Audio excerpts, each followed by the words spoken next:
आपको हार्दिक अभिनंदन। जैसा कि बहुत सारे विद्यार्थियों ने महाराणा प्रताप के बारे में लगभग बातें बता दी, उनके शौर्य के बारे में, उनके बलिदान के बारे में, और अभी एक विद्यार्थी ने कहा कि एक समय ऐसा भी आया महाराणा प्रताप के जीवन में कि वो खाना खाने के लिए बैठे हैं जंगल में कहीं, और घास से रोटियां बनाई हैं, और वो घास की रोटियां भी पिलाव के द्वारा ले जाई गई। उस समय बच्चों की अवस्था को देख करके वो बड़े दुखी हो गए, और उस दुख की अवस्था में उन्होंने अकबर को पत्र लिख दिया। ये होता है ऐसा, स्वाभिमानी व्यक्तियों के जीवन में ऐसा होता है। आपको अनेक पक्षियों के बारे में पता होगा। आपने कभी चातक पक्षी के बारे में सुना है? पपीहा बोलते हैं। संस्कृत में उसके लिए दो प्रमुख, वैसे तो कई श्लोक हैं, दो श्लोक प्रमुख रूप से प्राप्त होते हैं।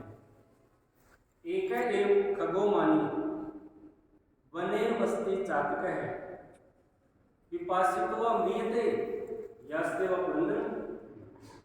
एक अकेला ही स्वाभिमानी पक्षी, चातक पक्षी ऐसा होता है,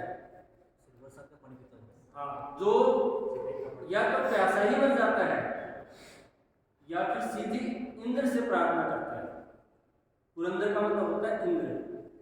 बाकी और किसी पक्षी से, जंगल के राजा से, मनुष्यों से, किसी से वो याचना नहीं करता। या तो प्यासा ही मर जाएगा या फिर स्वयं देवराज इंद्र से प्रार्थना करता है कि हे देवराज इंद्र, आप वर्षा कर दो ताकि मैं जिंदा रह सकूं। ऐसा होता है स्वाभिमानी व्यक्तियों के जीवन में। उसी चातक पक्षी के बारे में दूसरी जगह किसी कवि ने लिखा है, रे रे चातक सावधान मनसा मित्रम क्षणम श्रूयताम अंबोधा बहु ही संति गगने सर्वेपि नैतादृशा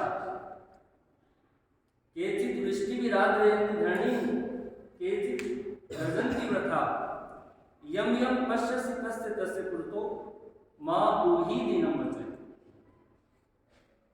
चातक पक्षी एक समय इतना मजबूर हो जाता है,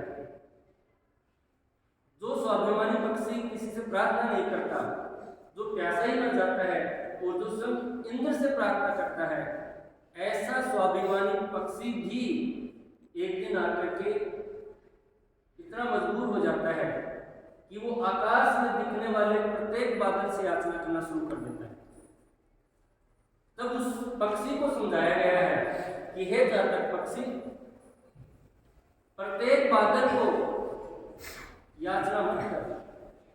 आकाश में तो बहुत सारे बादल हैं, लेकिन सारे एक जैसे नहीं हैं।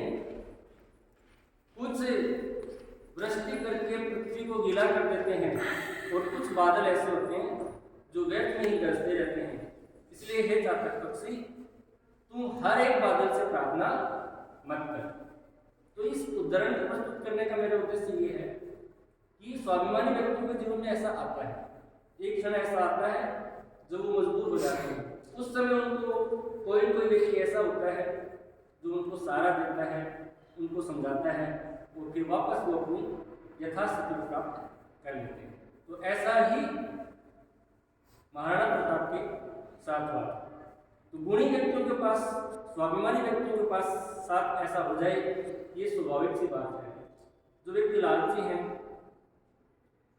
जो व्यक्ति नैतिकता का विचार नहीं करते, जिनका चरित्र उन्नत नहीं है, इस प्रकार के व्यक्ति समय समय पर बदल जाते हैं और उनको जीवन में कुछ ज़्यादा समस्याओं का सामना नहीं करना पड़ता।